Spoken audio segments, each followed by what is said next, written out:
Olá, eu sou o professor Fred Friedman, um dos professores do curso preparatório específico para o concurso de engenheiro de petróleo da Petrobras.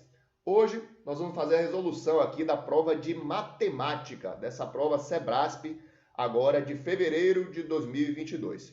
Então, vamos lá. Começando pela questão 51 a 54, o enunciado que envolve as questões 51 a 54. Bom, pode pausar o vídeo se vocês quiserem para ler direitinho a questão, para relembrar quem fez a prova, tá? Mas basicamente essa questão dá uma função g de t e afirma que quando g de t é maior que zero, a oferta é maior que a demanda. E quando é menor que zero, o contrário, é a demanda que é superior à oferta, tá? Além disso, são dados alguns valores ali de g de t para facilitar, já que se trata de um polinômio do terceiro grau, é mais difícil de procurar as raízes, então já foi dado ali no finalzinho do enunciado, g de menos meio, 3,5 e 9,5 é igual a zero. Então essas são as nossas três raízes, tá?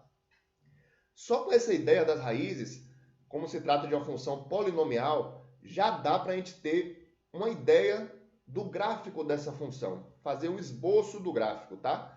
E é isso que eu vou fazer agora para já ajudar a responder esses itens 51 e 52. Lembrando que essa é uma prova de certo e errado, a gente deve julgar cada um dos itens como certo e errado, ok? Então vamos lá, vou fazer um gráfico aqui cartesiano.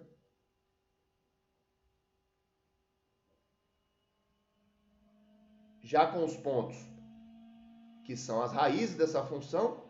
Então, a gente vai ter aqui menos 1,5, 3,5. Estou desenhando fora de escala, tá? 3,5 e 9,5. Isso aqui seria o t e o eixo y seria o nosso g de t, tá? Então, essas são as nossas três raízes.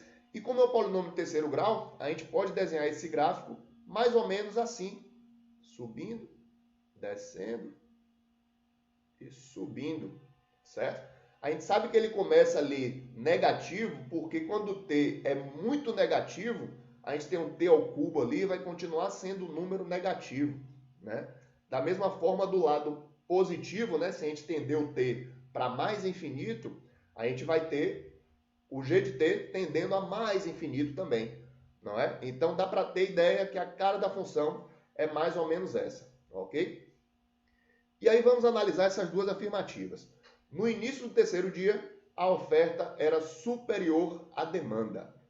Bom, tem um ponto de atenção aqui no enunciado, que ele fala que o t igual a 1 é o início do segundo dia. O t igual a 0 é o início do primeiro dia. Tem que ficar ligado nessa questão aí, tá? Então, quando ele fala aqui no item 51, início do terceiro dia, isso aqui, na verdade, não é t igual a 3, é t igual a 2, ok?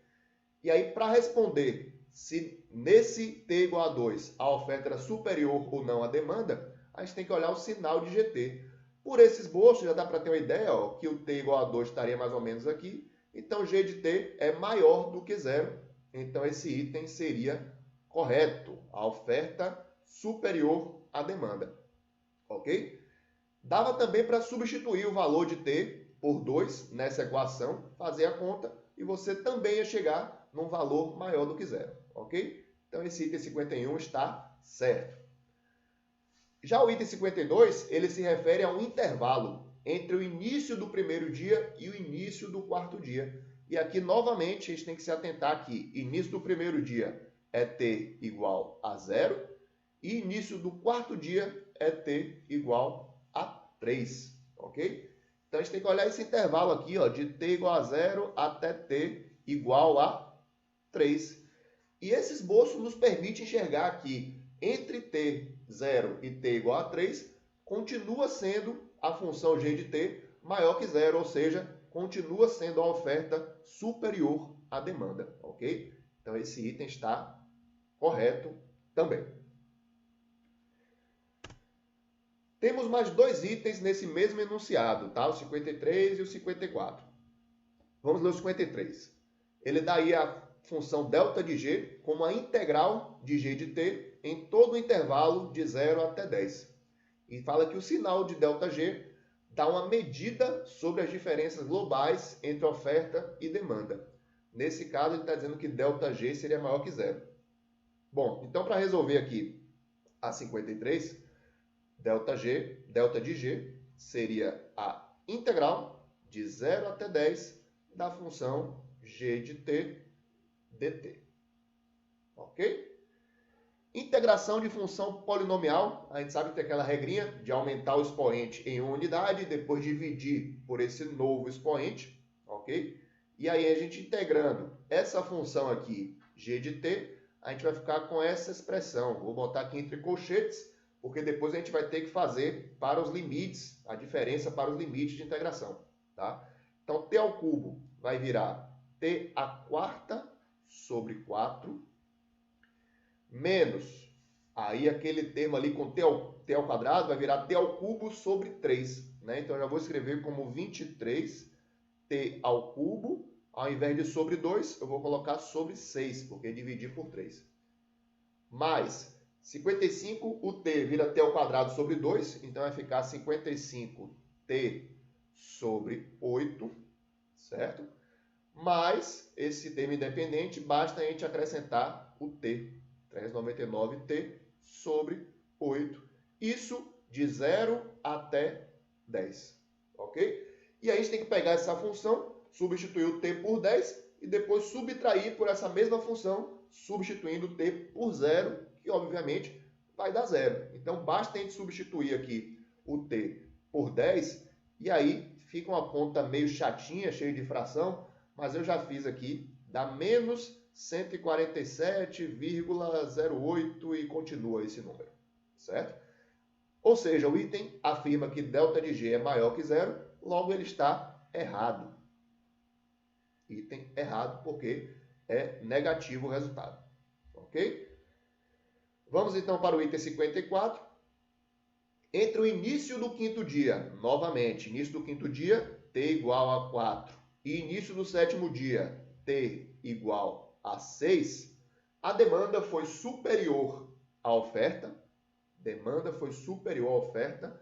Isso ele está querendo dizer o quê? G de t é menor do que zero. Vamos ver no gráfico que a gente fez ali anteriormente se essa parte da afirmativa é verdadeira. Ele fala que entre T4 e T6 a demanda foi superior à oferta, ou seja, G de t foi menor que zero. Isso é verdade, né? Como 3,5 é uma raiz, o 4 está aqui depois, o 6 também está aqui depois. Nesse intervalo, com certeza, G de t é menor do que zero. Ok? Então, essa primeira parte está verdadeira. Só que ele fala aqui, e a diferença entre demanda e oferta atingiu seu valor máximo entre todos os valores atingidos no período total de 10 dias. Tá? Para achar o valor máximo de diferença, né, para achar os pontos de máximo e mínimo dessa função, a gente vai ter que derivar e igualar a zero. Ok? Então vamos lá achar os pontos críticos. G' de t, derivando essa expressão aqui, a gente vai achar 3t ao quadrado menos 23t mais 55 quartos, certo? Isso é igual a zero. A gente vai ter que resolver o Bhaskara, né? Para chegar nos pontos críticos dessa função, ok? Bom, encurtando um pouco a conta aqui, o delta dá um número meio feio. O delta aqui deu 364, não tem raiz inteira esse número, certo? Mas a gente pode escrever esse número como 4 vezes 91, que 4 tem raiz e o 91 não tem, e aí facilita, tá? Então, os nossos valores de t críticos, né, são menos b, 23, mais ou menos raiz de delta. Então, se é 4 vezes 91, raiz disso aqui é 2, raiz de 91, sobre 2a, a é 3, então aqui 6, certo? O que é um pouco chato nessa questão é essa questão da raiz de 91, tá? Não dá um número inteiro, mas a gente sabe que como raiz de 9 ao quadrado é 81 e 10 ao quadrado é 100, então raiz de 91 está entre 9 e 10, tá? Está ali no meio do caminho mais ou menos. Você pode aproximar para 9,5, para ter uma ideia de onde é que estão esses pontos críticos, tá? Não precisa calcular exatamente, certo? E aí, se substituir isso aqui por 9,5, vai achar que o T', né, usando o sinal de mais, vai ser aproximadamente 7 e o T, duas linhas, usando o sinal de menos, vai ser aproximadamente 4/6, que é 2/3, certo? Naturalmente, a gente está interessado no T igual a 7, no fato de T' ser 7, né? Porque a gente está procurando o ponto mínimo. Quando o T é 2/3, esse é o ponto máximo da função, mais ou menos aqui nesse ponto. Seria aqui o T igual a 2/3. Mas o mínimo, que é o que a gente achou, é quando T é igual a 7. Logo, o ponto de mínimo está fora desse intervalo, entre T igual a 4 e T igual a 6. Então, a diferença entre demanda e oferta não atingiu seu valor máximo nesse intervalo, ok? Esse item também está errado, ok? Beleza, pessoal? Qualquer dúvida nessa questão ou qualquer uma das outras, é só colocar aí nos comentários ou entrar em contato com a gente, que a gente dá o apoio. Vamos embora. Mais uma questão, 55 a 58. Uma distribuidora de derivados de petróleo adotou uma codificação para identificação de seus produtos.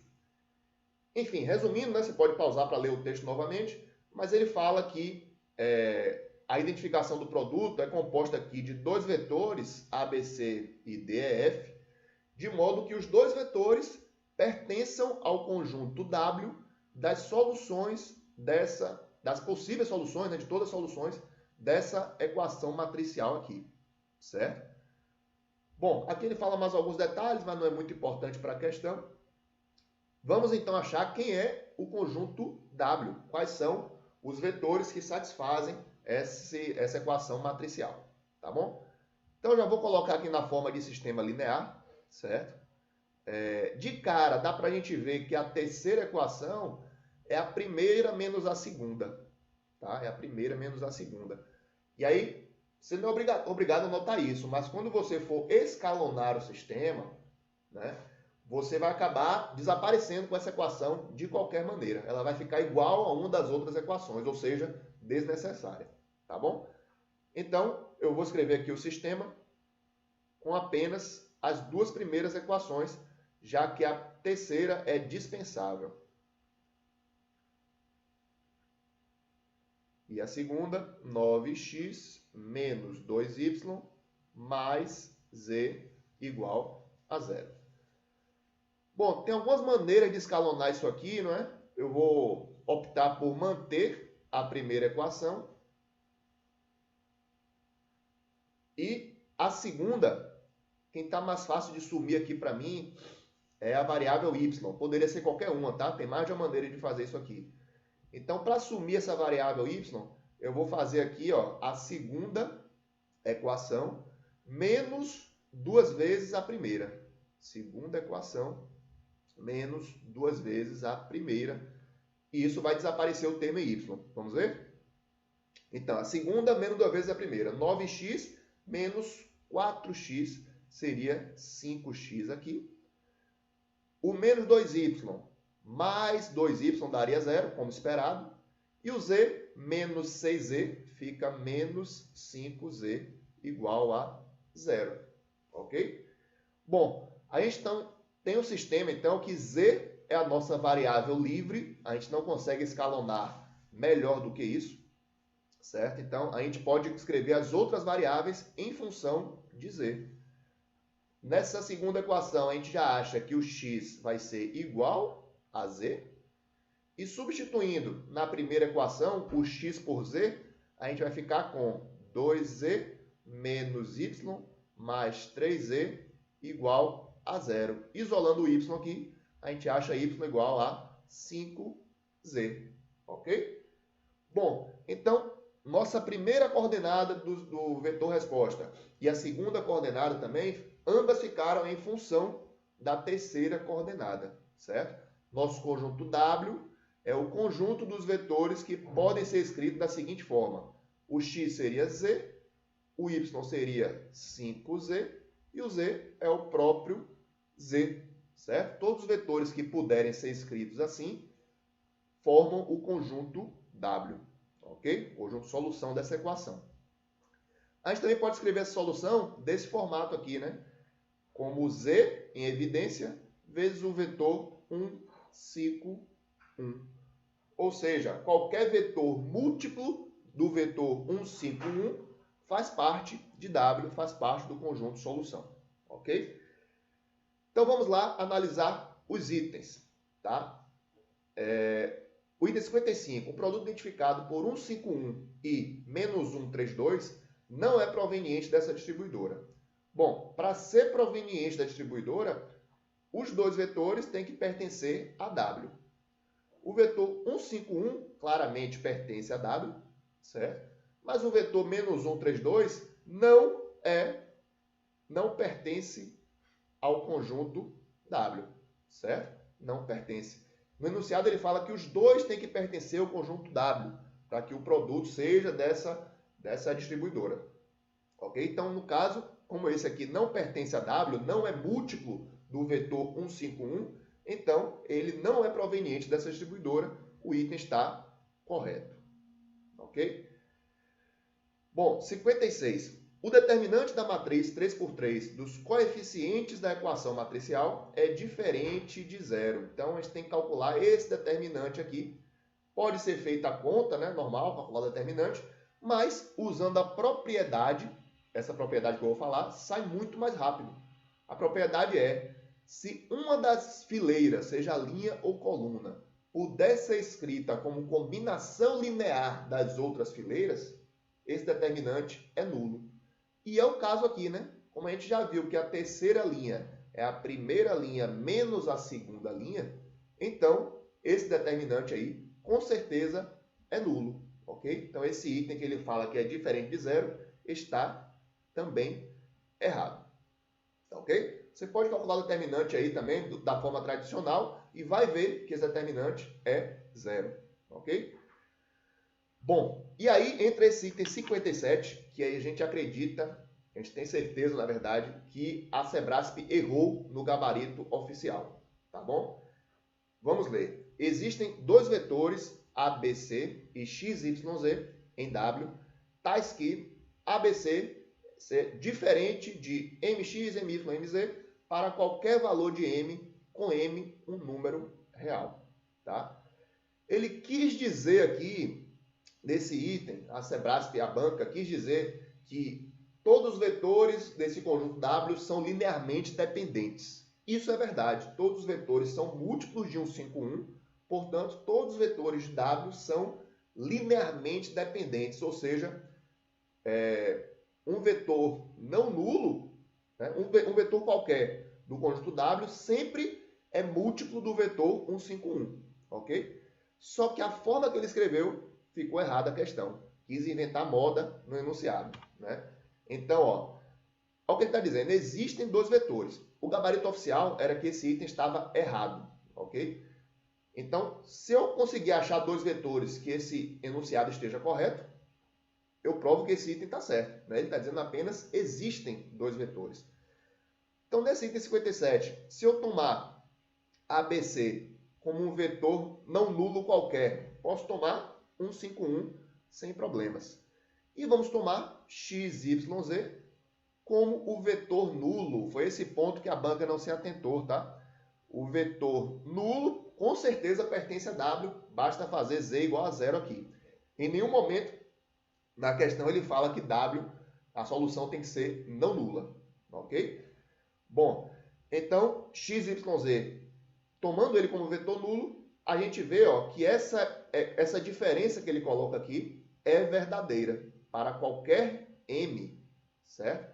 Então, o vetor ABC, que é o vetor 151, com certeza é diferente do vetor M vezes 0, M vezes 0, M vezes 0, que é o vetor nulo mesmo, né? Não importa o valor de M, essa diferença vai ser mantida. Então, esse item aqui, ao nosso ver, está correto, ao contrário do que afirma a banca Sebrasp. Tá bom? Por incrível que pareça, a banca errou também o item 58. O gabarito da 58 E tudo isso a gente entrou com recurso, tá? Tem vídeos aqui no canal que eu falo sobre recursos para esses itens, certo? Infelizmente já passou o tempo para recurso, tá? Mas eu orientei nossos alunos aí a fazer. E ele fala que os vetores da forma 15x, 75y e 15z sempre estão em W para quaisquer valores de x, y e z, números reais, tá? Bom, o que a gente viu é a condição para que um vetor esteja em W é ele ser múltiplo do vetor 151. Ou seja, ele pode ser escrito da forma um Z ou um K qualquer, vezes o vetor 151. O que não é o caso desses vetores aqui do enunciado. Tá? Para dar certo, para ser correto esse item, a banca tinha que colocar letras iguais aqui, né? X igual a Y igual a Z, a mesma letra, que aí sim esse vetor seria múltiplo do vetor 151. Não é o caso, tá? Então, esse vetor 15x, 75y e 15z não pertence a W para quaisquer valores de x, y e z reais, certo? Apenas se a letra fosse a mesma. Aí sim, a gente poderia botar algumas coisas em evidência aqui, ó, se fosse, por exemplo, 15t, vamos botar a letra diferente aqui, 75t e 15t. Esse vetor aqui, ó, eu posso botar em evidência o 15t, por exemplo. Colocando 15t em evidência, o que é que vai sobrar? 1, 5, 1. Aí sim, a gente poderia dizer que esse vetor é múltiplo de 151, portanto, pertence a W. Mas com letras diferentes, não pertence, portanto, esse item está errado, diferente, mais uma vez, do gabarito oficial da Sebrasp, o primeiro gabarito, ok? Vamos em frente. Essa questão aqui é uma questão ali de mistura com geometria plana, com matrizes, com vetores, mistura vários assuntos, certo? Para essa situação que ele coloca, são 7 itens, né? 80 a 86. Então vamos lá. Pode pausar para ler a questão mais uma vez. Ele já dá os pontos aqui, né? Então, a abscissa aqui desses pontos A, B, C, D é sempre 1 e a abscissa dos pontos E, F, G, H é sempre 2. E as ordenadas são diferentes aqui, letras diferentes para cada um, ok? Bom, vamos olhar cada afirmação.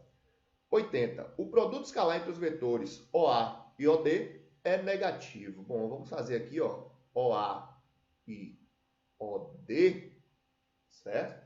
E ele deixa claro que os pontos estão todos no primeiro quadrante, né? Todos no primeiro quadrante. O produto escalar, a gente sabe que o módulo dele, né? Na verdade, já é um escalar, na verdade. Mas o resultado do produto escalar é o seguinte. OA escalar com OD vai ser o quê? Módulo de OA vezes módulo de OD vezes o cosseno do ângulo entre eles, que seria representado aqui, né? Esse seria o nosso θ. Como claramente θ é um ângulo agudo, é um ângulo menor que 90 graus, o cosseno dele é maior que zero, é positivo. Então, ó, módulo é positivo, módulo positivo e o cosseno é positivo, esse número aqui é maior que zero, logo esse item está errado. Esse resultado é positivo, ok? Item 81. A matriz quadrada 2 por 2, cujos vetores linhas são dados pelos vetores OB e OF. Vamos montar aqui essa matriz. OB seria aí, ó, 1B. E OF seria as coordenadas de F, né? Então, 2F. Esse determinante é nulo se somente se F é igual a 2B. Vamos ver, né? A gente pode seguir aqui, ó. Isso vai dar F menos 2B igual a 0, logo F igual a 2B, certo? Se F for igual a 2B, com certeza esse determinante dá 0, logo esse item está certo.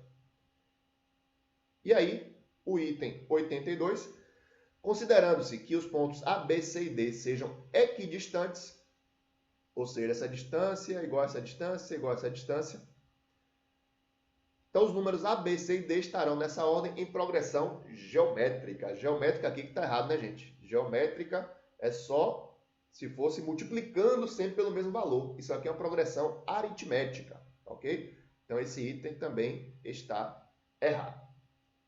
Vamos para os itens seguintes. Ainda tem mais 4 itens dessa questão. 83. O número de triângulos que se pode formar com vértices nos pontos dados é maior que 50. Questão de combinatória, né? Qual o número de triângulos que você pode formar com esses 8 pontos, certo? Bom, aí você tem que pensar o seguinte.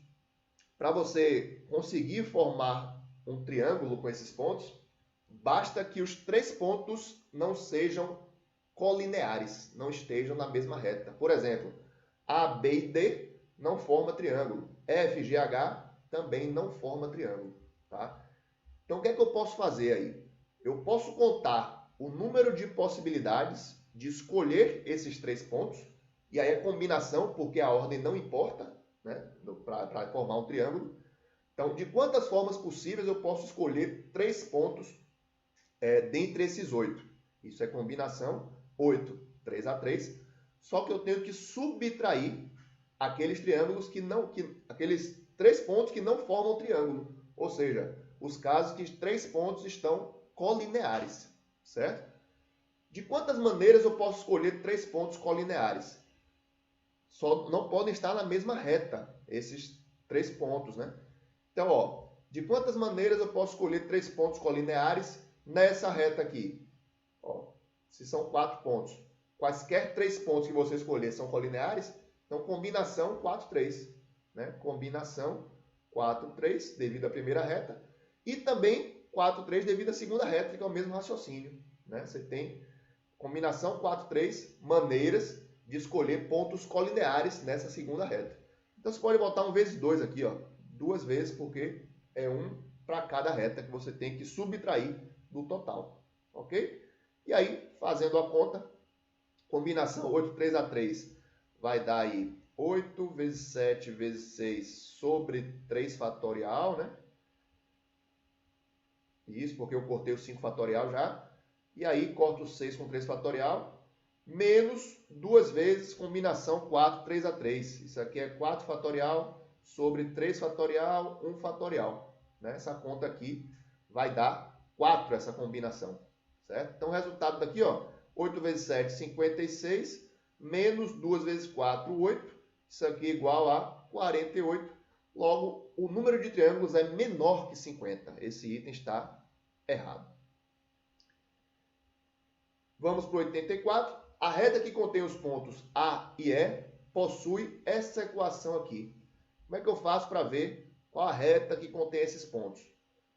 Bom, uma forma fácil de fazer é testar as coordenadas desses 2 pontos, certo? Testando as coordenadas desses 2 pontos, você vê se essa reta satisfaz aí o que ele está pedindo, certo? Então, os pontos que a gente tem que testar são A e E, né? O ponto A é 1A e o ponto E é 2E. Bom, substituindo aqui o ponto A, né? Basta a gente trocar o x por 1. Quando a gente trocar o x por 1, né? Fazendo aqui x igual a 1, a gente vai ter y igual a E menos A vezes 1 mais... desculpe. Tá, probleminha aqui. Bom, não está apagando. Menos E mais 2A.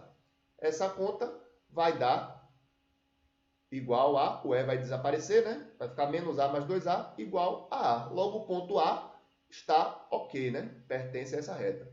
E trocando o x por 2, para ver se o ponto E pertence à reta, y fica sendo E menos A vezes 2, menos E mais 2A. Isso vai dar, o 2A vai cortar, vai ficar 2E menos E, que é igual a E. Então, o ponto E está ok. Logo, essa reta está correta. Esse item aí também está correto. Vamos para o próximo. 85. A parábola que contém os pontos C, B e F, parábola que contém os pontos C, B e F, possui equação y igual a uma função do segundo grau horrível aqui de x, tá? Esse item, pessoal, nem precisa fazer conta, nem precisa se assustar, porque toda parábola desse formato aqui, né, é uma função de segundo grau. É uma parábola ou assim ou assim. Não tem como dois pontos na mesma vertical, que é o caso de B e C, pertencerem a essa mesma parábola, certo? Então, de cara, só pensando nisso, porque tem dois pontos na mesma vertical, não é na mesma horizontal, na mesma vertical, só por isso esse item já está incorreto, ok? Nem precisa perder tempo fazendo conta.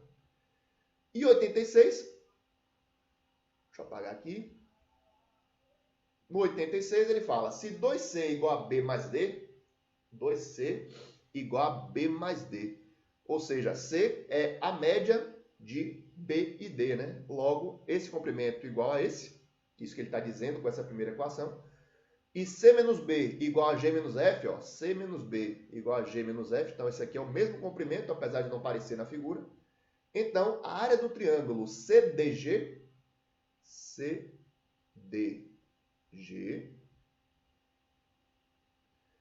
é 1/3 da área do quadrilátero BDGF.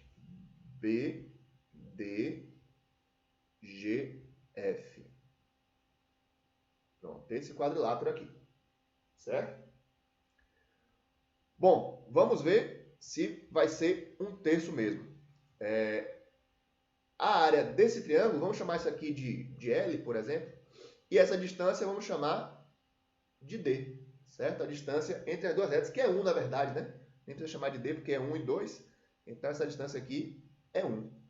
Ó, então a área do triângulo CDG vai ser dada por base, que é L, não importa quanto é L, vezes a altura, que é 1 sobre 2, ok? Logo, essa área é L sobre 2. E a área do quadrilátero, né? Quadrilátero, vamos botar assim. Isso é um trapézio, correto? É um trapézio que tem a base maior igual a 2L, a base menor igual a L, isso vezes H, que é 1, a altura do trapézio, sobre 2. Então, isso aqui dá 3L sobre 2. E aí, a gente vê que a área disso aqui realmente é 1/3 da área do quadrilátero. Basta dividir por 3 aqui, que você chega na área do triângulo. Então, esse item também está correto. Vamos lá, ficou longa essa prova, né? Ficou meio cansativa, demorada, mas vamos lá. Questões 100 a 102. Aqui a gente está fazendo somente questões de matemática, tá? Então pode pausar mais uma vez para ler o enunciado. É uma questão de estatística, média, mediana, moda, certo? Em que ele apresenta ali o preço de gasolina em 20 postos. E tem um deles que ele esqueceu de anotar, que é esse aqui que está com interrogação, certo? Ele não sabe o preço. E ele fala, com base na situação hipotética, julgue os itens a seguir. Bom, 100. Se antes de ter apagado, a pessoa tivesse anotado a média aritmética dos preços e esse valor fosse igual a 6,50, então o preço apagado na tabela é inferior a essa média. Bom, vamos ver. Questão 100. Então, ó, a média aritmética é 6,50. A gente sabe que a média de um conjunto de valores é o somatório desse conjunto dividido pelo número de elementos.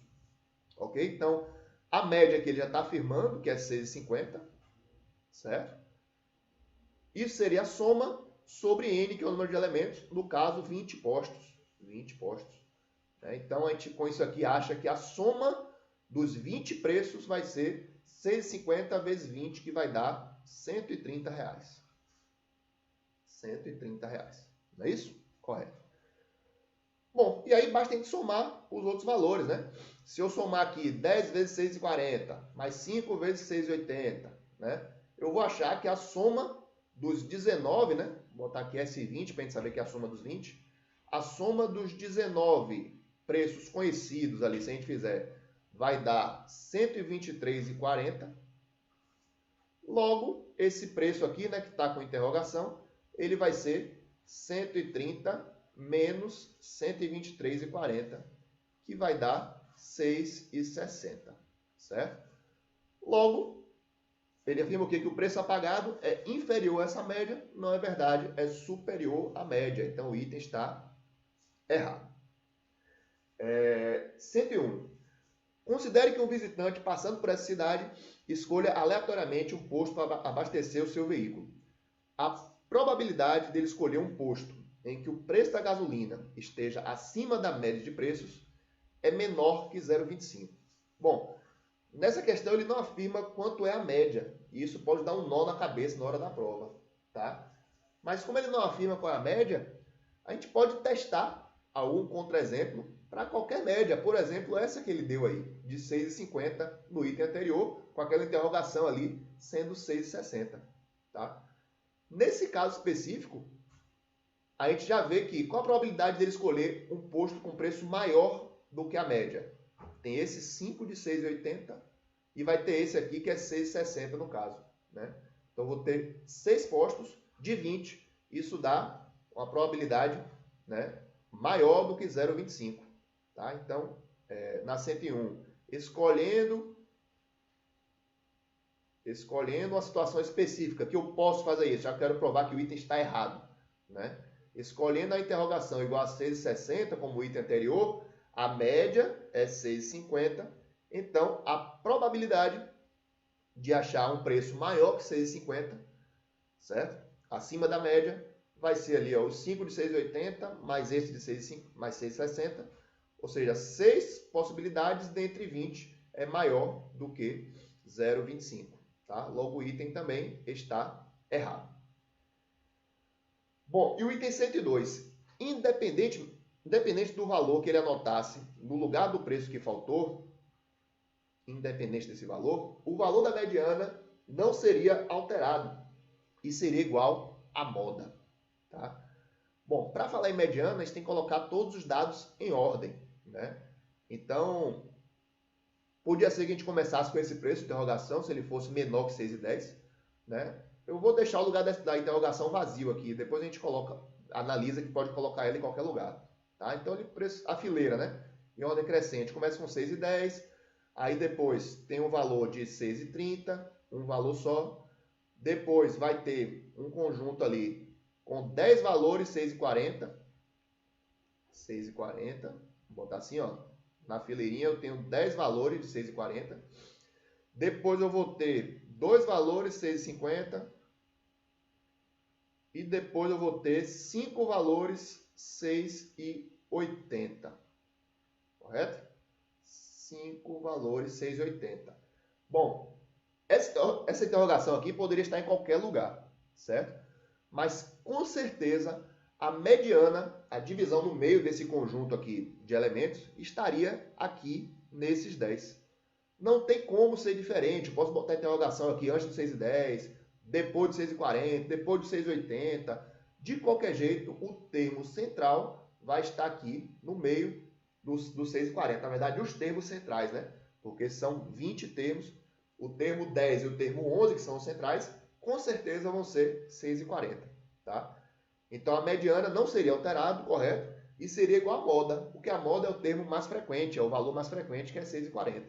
Logo, esse item está correto. Vamos para a próxima de matemática, dessa vez matemática financeira. Tá? E ela afirma que Paulo dispõe 20 mil, sendo que ao final de 6 meses ele precisa usar 10 mil desse investimento para saldar uma dívida. Ele dá algumas aproximações importantes para facilitar nossas contas e aí vamos julgar os itens. 103. Suponha que a dívida de 10 mil a ser paga em 6 meses é resultante da aplicação de juros compostos de 5% ao mês sobre uma dívida atual de. Tá? Então já vamos equacionar isso aqui. No caso da 103, a gente sabe que para juros compostos o montante é capital vezes 1 mais taxa de juros elevado ao tempo, certo? O 10 mil seria o montante, certo? Que ele fala que já é o resultante da aplicação. Então, a gente teria 10 mil aqui no lugar do montante. É igual a C, que eu não sei, vezes o I seria 5%, ou seja, 0,05. 1 mais I seria 1,05. 1,05 elevado ao tempo, que são 6 meses. 6 meses, já que a taxa é 5% ao mês, certo? Então, o capital aqui, né, vai dar, passando isso aqui para o outro lado, né, é 10 mil vezes 1,05 a menos 6, né? Ele já dá o valor de 1,05 a menos 6. Então, essa continha aqui vai dar R$ 7.460. Ele afirma que o valor atual da dívida é superior a 8 mil, então item errado. 104. Se ele aplicar esse valor sob o regime de juros compostos de 5% ao bimestre, então, ao final de 2 anos, o valor que ele tirar na conta será superior a 21 mil, certo? Então, vamos lá. Ele vai aplicar esse valor de 20 mil, tá? Mas a gente tem que lembrar que está no enunciado que ele vai ter que tirar 10 mil depois de 6 meses. Então, essa questão tem 2 etapas. Eu tenho que ver aqueles 20 mil, quanto valorizou até os 6 meses, tirar 10 mil e desse resultante ver qual seria a valorização, né? Até o final dos 2 anos. Ou seja, daí, desse momento, mais 1 ano e meio, né? Porque já passou meio ano ali para ele tirar os 10 mil. Então, vamos lá. Etapa 1, né? Vou botar aqui, primeira etapa. Vou calcular de 0 até 6 meses. Certo? Então, o montante vai ser capital, que é 10 mil. Opa, desculpa, 20 mil. 20 mil vezes 1 mais a taxa de juros, né? A taxa de juros ele fala que é 5%. Então, 1,05 elevado ao número de bimestres, já que é 5% ao bimestre, para 6 meses, né? Vou chamar isso aqui de M1, né? Um montante com 6 meses. São 3 bimestres, então isso aqui ao cubo, certo? Ele já dá o valor ali de 1,05 ao cubo, que é 1,16, e aí multiplicando por 20 mil, vai dar R$ 23.200. Isso é o montante 1, né? Montante após 6 meses. Só que ele faz o quê? Subtrai 10 mil, né? Então, o capital 2, né? Vamos chamar assim, o capital naquele momento vai ser 23.200 menos 10 mil que ele sacou, 13.200, ok? E aí temos que fazer o novo montante, né? Seria o montante 2 com esse novo capital, 13.200 vezes 1,05, continua a mesma taxa, elevado ao número de bimestres que a gente tem em 1 ano e meio, né? Deixa eu colocar aqui, ó, que a segunda etapa é de 6 a 24 meses, que são 2 anos. Em 1 ano e meio, a gente vai ter 9 bimestres, não é isso? 9 bimestres. Então, aqui é 1,05 a nona. Bom, para calcular isso aqui, ó, a gente pode fazer ao cubo e depois ao cubo de novo. Né? Ele já deu os dados para fazer dessa forma. Então, a gente fazendo 13.200, 1,05 ao cubo é 1,16 e 1,16 ao cubo vai dar 1,56, né? Então, isso aqui dá 1,56. A conta é 13.200 vezes 1,56, tá? E para a gente não perder muito tempo aqui no vídeo, na prova teria que fazer na mão essa conta, mas para a gente ganhar um tempinho, vamos fazer aqui 13.200 vezes 1,56, 20.592. 20.592, logo não é superior a 21 mil, item errado, ok? E o item 105, vou fazer mais aqui para a gente ter mais espaço, 105, se o valor fosse aplicado sob o sistema de juros simples de 3% ao mês, então o valor existente na conta ao final dos 2 anos seria igual a isso daí, certo? Então, mais uma vez, a gente vai ter que fazer em 2 etapas essa questão, tá? O montante 1, aí agora a fórmula de juros simples, né? Capital vezes 1 mais I vezes T, certo? No caso aqui, o capital seriam os 20 mil, certo? A taxa 3% ao mês, 0,03. O tempo são 6 meses, né? 6 meses, já que a taxa agora está ao mês. Então, vai dar 0,18 esse produto IT. Então, 1,18, né? Isso daqui vai dar 23.600 reais. Certo? E aí a gente vai para o montante 2. O montante 2, o capital já vai ser o quê, né? 23.600 menos os 10 mil que ele teve que sacar. Então, 13.600 vezes 1 mais a taxa de juros, que é 3%, continua sendo juros simples, né? Vezes o tempo. O tempo agora são 18 meses, certo?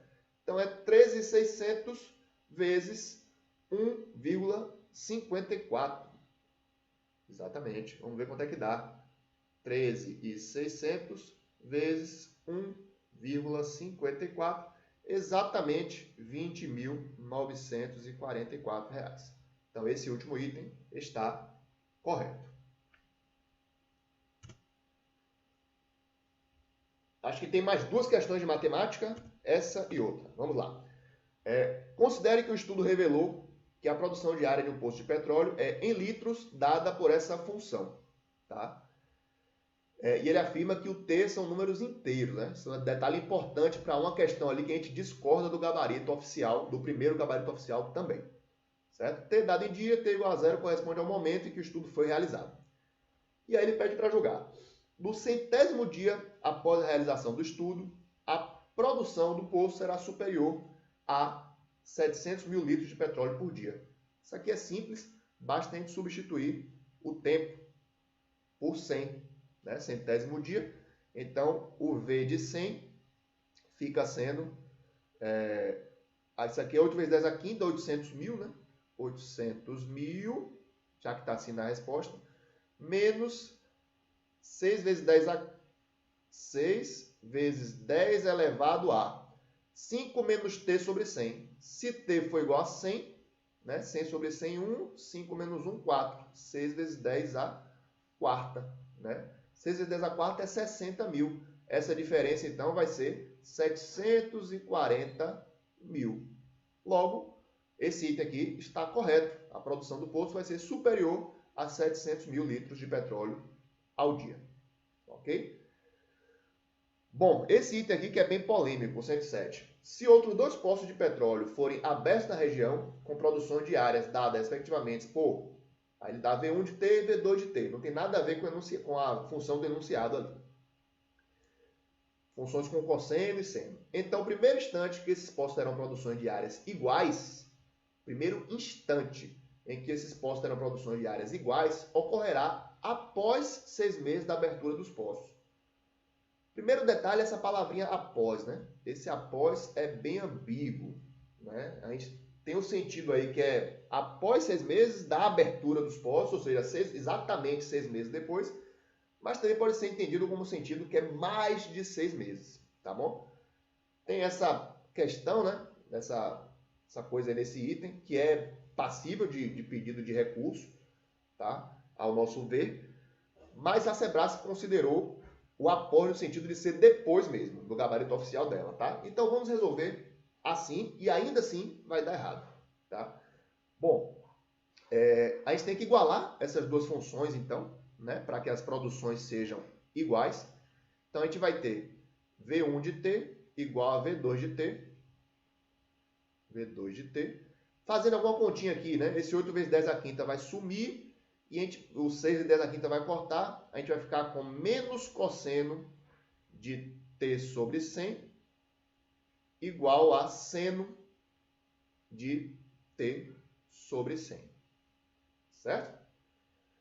Bom, seno e cosseno com sinais opostos. Se a gente fizer o ciclo trigonométrico, onde é que isso pode ocorrer, né? Seno e cosseno de mesmo módulo e com sinais opostos. Se a gente fizer aqui o nosso ciclo, a gente vai ver que são os pontos no segundo e quarto quadrantes, certo? Aqui 3π sobre 4 e aqui 7π sobre 4. Mas eu posso escrever esse resultado como 3π sobre 4 mais kπ, certo? Então, que é o k vezes meia volta, né? Π é meia volta. Então, é 3π sobre 4 mais um número inteiro de meias voltas, tá?